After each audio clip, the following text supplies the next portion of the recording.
This is a Momentum Media production.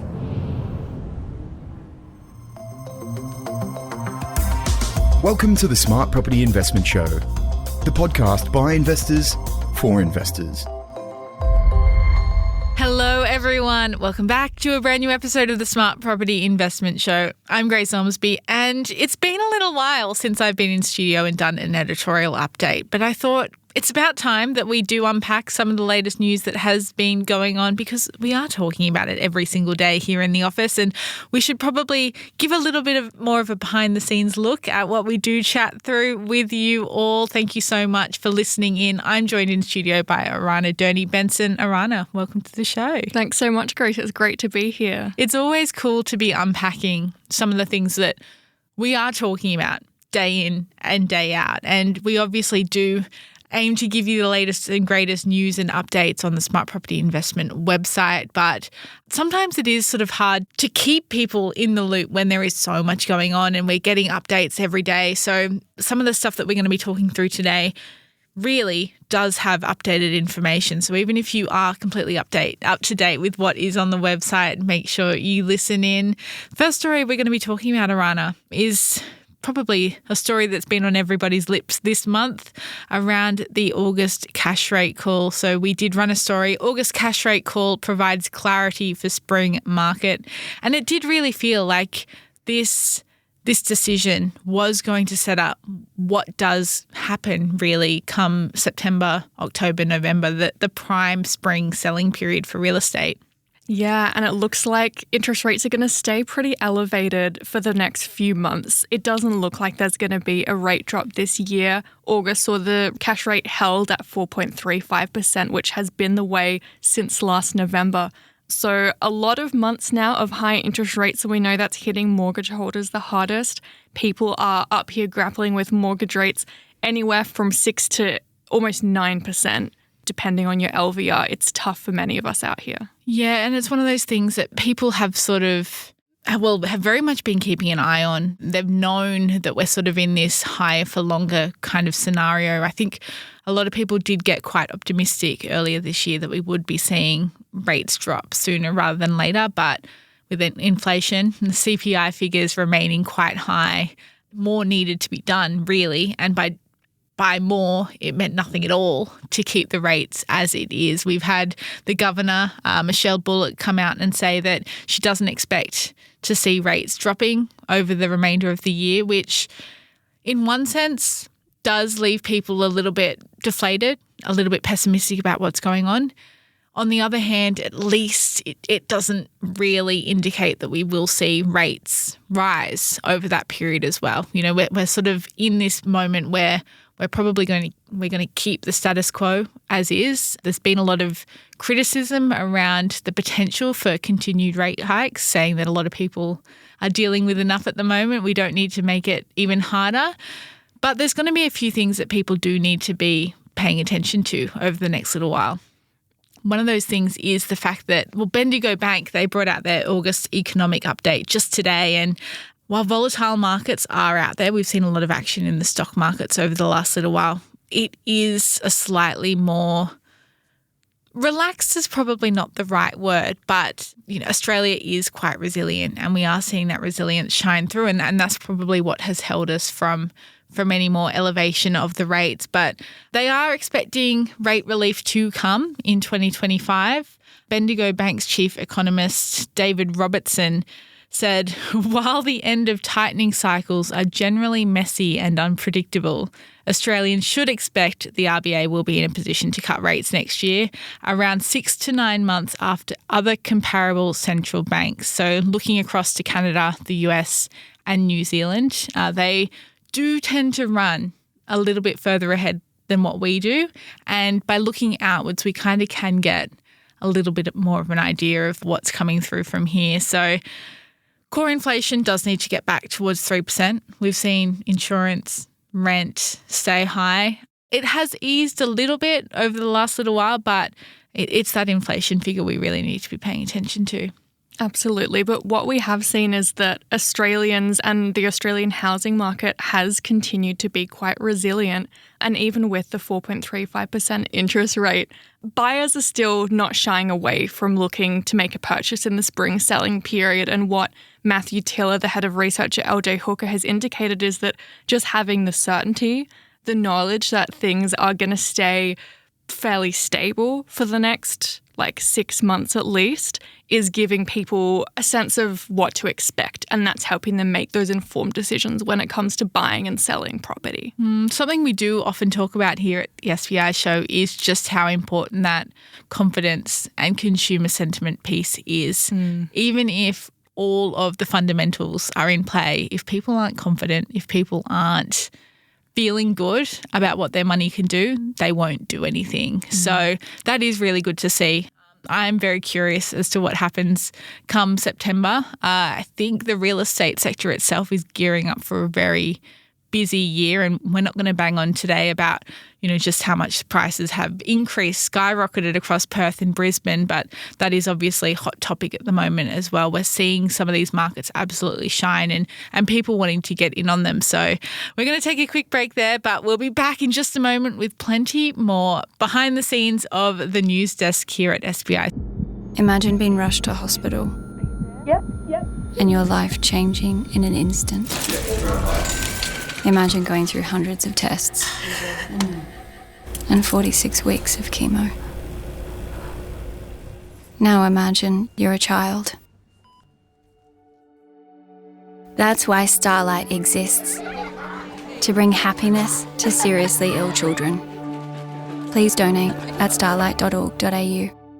Hello everyone, welcome back to this episode of the Smart Property Investment Show. We are going behind the scenes of the SBI News Desk and discussing some of the topics that we have been discussing day in, day out for the last couple of months. And while it's not exactly the newest of news now, it's one thing that has been talked around a lot lately, and that is New South Wales' decision to remove no grounds evictions as legal. Yeah. Really. It wasn't maybe the most shocking news looking at what other states have been doing in terms of rental reforms, but it was the first we've heard of this since it was a major staple of both parties' election promises back in the most recent election. So no grounds evictions are going to be banned in New South Wales. There's not a set date yet for when that's going to take effect, but looking forward, everyone's going to be staying tuned to find out more information. Great news for renters, maybe not such great news for landlords, but I think the main thing is we can see that a lot of those core reasons, those reasonable grounds why a landlord might need to move a tenant on, those will still be in place. And I might cop a fair bit of heat for this one, but I do think that really there's a lot of people that say it's not fair, it's balanced too far in the favour of tenants, but there's not going to be many scenarios at all that are not covered by this legislation as reasonable reasons to be able to evict someone without saying so. The fact that you're still going to a tribunal, if you do probably come across this, that kind of scenario, really, it's just one of those things that we want to make sure that tenants are looked after. You really shouldn't be going into investing if you don't have an ethical mindset around it, especially in this day and age where we've got such a severe housing crisis. We don't have the exact date yet, but it is something that is coming. There's going to be some consultations around this and feedback around this. We don't have that much of an idea yet around what the reforms will look like. Permitted causes for eviction will include breaches of lease, sale of property, significant repairs or renovations, change of use, owner's intention to move into the property, change of eligibility. So maybe a renter is no longer eligible for an affordable housing program or is no longer a student. And Mins, he did say bad tenants will still be able to be evicted. So people shouldn't be alarmed by this. It has been the way that the world is going anyway, just more regulation across the country. We've seen it talked through. There's going to be checks and balances that do come in with this kind of thing and possibly a teething period as well. I'm not going to shy away from that. But as Min said, he believes this reform gets the balance right, but most importantly, will give both homeowners and renters more certainty around what is going on. So alongside this, another thing I think is worth noting is that there will be new notice periods Notice periods for periodic leases will remain the same, with landlords required to give 90 days advance warning for evictions with a genuine cause. Fair enough. Those on fixed-term leases of 6 months or more will now see their termination notice period increase from 60 days to 90 days. Also, not that big of a change. If it's 1 month longer that you have to be waiting, you're still getting rent for that. Some people just need to be a little bit more organised, Orana. Absolutely. And we know that the rental market is incredibly competitive. It's not easy to secure a new lease, so having that extended notice period will make it easier for renters who have to go to listing after listing, applying for a wide range of properties to have that roof over their heads.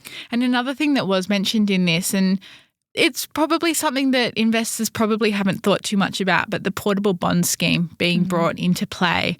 I think this is a really cool idea. I think it's been a long time coming. We need to make it easier for people to be moving from property to property. And this probably will open the pool up for more people who are looking to move into another more suitable rental property. Yeah, anything to increase that mobility for renters sounds like it's going to be a good thing. And the portable bond scheme, it just helps renters bridge the gap between applications when you're waiting for your old bond to come back, but you still need to secure the bond for your next property. It gives you just a little bit of breathing room to be able to not have to be waiting and waiting to get something returned before you can look for your next property. And it's going to be one of those things where if there is an issue with the previous bond, that's going to still be able to be rectified in there. There's nothing taking away from all of that, but it will just make people who are already sort of having to fork out, whether it's 4 weeks, 6 weeks rent, the chance to not also have to stump up a bond before they possibly get their other bond back, or if there are issues there, that they will, that money will still be available to a landlord if something has gone wrong. But I think it's just great to see that the government is looking at the issue of rental crisis. And we've said so many times on this show, Orana, that it's great that the government is talking about property and investment properties, because that means it is something that is going to be protected. When you've got, 90% of homes being provided by private investors and private landlords, there are these things that are going to come into play, but they're not going to take away that essential opportunity that does come with the provision of rental properties across the country. Absolutely. So another thing that really just we'll mention quite briefly is that pets in Tasmania are looking to be a little bit happier now. Yeah, it's following on from examples seen in quite a number of states, including Queensland, South Australia, Western Australia. Pets are going to be allowed in rentals in most circumstances, and instead of automatically being able to sort of ban a tenant from keeping a pet, you have to specifically apply to the tribunal to have an exception. And I think this is just quite good to note that landlords need to be aware of their rights and of their obligations, and pets is going to be one of those things that we've seen a lot of people across the country have already had to grapple with changes in the legislation around this, and Tasmanian investors are now going to see this come into play. So pets are becoming more widespread, they're becoming more accepted, and legislation reflects the latest in social and societal practice. So that's where this comes in. It will be quite cool for those investors out there. Even I think rent-vestors, a lot of them, because they're now wanting to live in homes that do feel like homes. They know that they're rent-vestors. They're not necessarily looking to sink their money into, a property that's their forever home. But we're seeing that come into play, that, people want from others what they want themselves. And I think that's what makes all of this kind of legislation possible as well. Totally. Because a third of Australians are renting at the moment. It's no longer just a brief transitional phase that you go to in order to land your first property. First homes are expensive, people are renting for longer, and there isn't a reason why you should have to put your life on pause waiting for the ability to become a homeowner. Very well put there, Orana. Don't go away. Plenty more still to come just after the break. See you soon. Hello, everyone. Welcome back to this episode of the SBI Show. I am joined in studio by Orana Durney-Benson, and we're giving you a little bit of a rundown, the conversations that we have day to day in the office about what's going on in the wider property market. And while we could have spent today talking all about how much Perth's property market has absolutely skyrocketed over the last year, gains of up to 40% in some suburbs. Brisbane as well, another one that is seeing it's going mental. Extraordinary. All the way down rises. through to Logan, all the way down to the Gold Coast, up to the Sunshine Coast. But we know that you guys get those stories and hear those perspectives all day, every day. So we've gone a little bit back into the archives. We're seeing what else we can be talking about and giving you a bit of a sense of. And one thing that has really been fascinating, I think, to both of us. I could be stepping on your toes there, Orana, saying you like something that you don't, but we found it very interesting what is going on with the New South Wales government and these transport hubs, that the New South Wales government is really taking their contribution to Australia's target of 1.2 million homes in the next 5 years very seriously. And it's really nice to see infill projects. One of those things, Dapto, Gosford, Tuggerah, Rockdale and Banksia are the latest to see planning changes around their transport hubs as the government unveils new precinct plans, and it follows consultation with Wollongong, Central Coast and Bayside councils. Agreements have been reached on precinct boundaries, and it also follows on from the earlier reveal of new high-density development plans for Kellyville, Bella Vista, Hornsby, Macquarie Park, Crows Nest, Bankstown and Homebush. And all of these areas, Orana, are already very popular with people, and this is only going to make them even more enticing for new prospective buyers and people who are looking to move or live within the harbourside city. Absolutely. Like, there are a lot of concerns out there about whether new development, these 1.2 million new homes, will put strain on existing infrastructure. And one of the real strengths of this proposal is that it's building on the existing infrastructure that's already there. These are major transport hubs. They have train lines, they may have metro lines. There's a lot going on, and building more houses will help more people have access to those fundamental community resources. I think for all investors out there, it is worth really taking a closer look at some of these areas, because what I think is the most phenomenal part about all this, and I bang on about it all the time. Sorry, you're hearing this for the 1,000th time, Orana, but the councils have asked to be involved for the most part. There was an initial list of council areas that were put forward, proposed in a leaked document by the New South Wales government. But after that, we saw other councils going, we want to be part of that. We think that we have the ability, the resources, the space to fit this infill development in, and it's only going to help our local areas even more. Let us be part of it. Let us make the changes that we're needing. And for investors who are wanting to figure out which are going to be the growth hotspots in 5 to 10 years' time, you're literally being handed a crystal ball here on a platter. The government is saying we are building more houses here, and if you can get in that early, demand is going to be rising in those areas.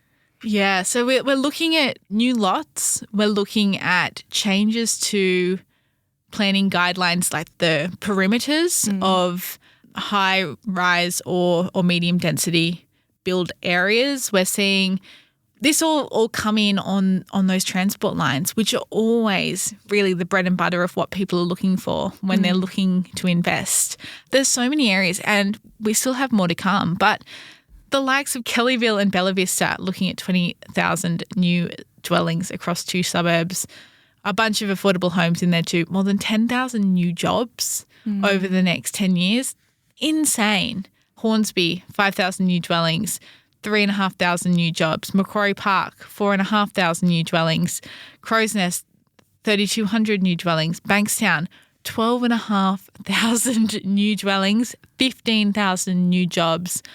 These are all going to become really, really big and important areas for people to live, play, work, invest. And it's so cool to see that this is happening, because for so long Sydney has felt really quite elite, quite expensive. It's got a higher barrier to entry than other parts of the country. And it feels like this goes some way in pushing back against that NIMBYism that has been talked around lately. If you don't know what NIMBYs are, they are not in my backyard kind of people that don't want to see development. And we're getting to the point where Chris Minns has said, none of you are going to have any grandkids living in Sydney if we don't make these changes. And it has been that there's going to be lots of people who are for it and a lot of people that are against it. but we are just at the point where we need progress to be made. So it's going to be very cool what the city looks like in a few years, coming from two Sydney-siders who do live here and are probably, even this building that we're currently in, I think that's set to be a residential apartment building within the next 5 years. So there's a lot going on. Yeah. Change, progress, all cool things, all things that investors should be looking at as they make their future decisions. We hope you have enjoyed this episode of the Smart Property Investment Show. A little bit different from our usual content, but as we said, feels very important to be giving you a little bit of a behind-the-scenes look at the kind of information and content that we are dealing with day in, day out. And Orana, it's been fun. Thanks for joining me. Thanks so much. To everyone who is listening along, we hope you have enjoyed this episode. Like or review us on whatever platform that you do listen to your podcasts on. Any questions, editor@smartpropertyinvestment.com.au. Until next time, stay safe and well wherever you're listening from.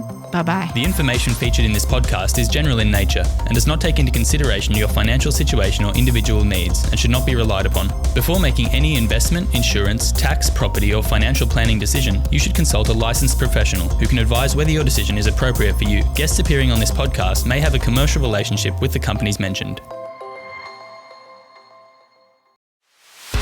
Feeling trapped by rising interest payments? Escape from mortgage prison with expert refinancing assistance from Finny. We have helped hundreds of borrowers break free from higher loan repayments by finding a more suitable loan. Our expert team can quickly assess your situation, and if there's a better lender available, we'll find it fast. Don't delay. Call today. Speak to a Finny mortgage specialist on 02 8866 2444 or visit our website at www.finny.com.au.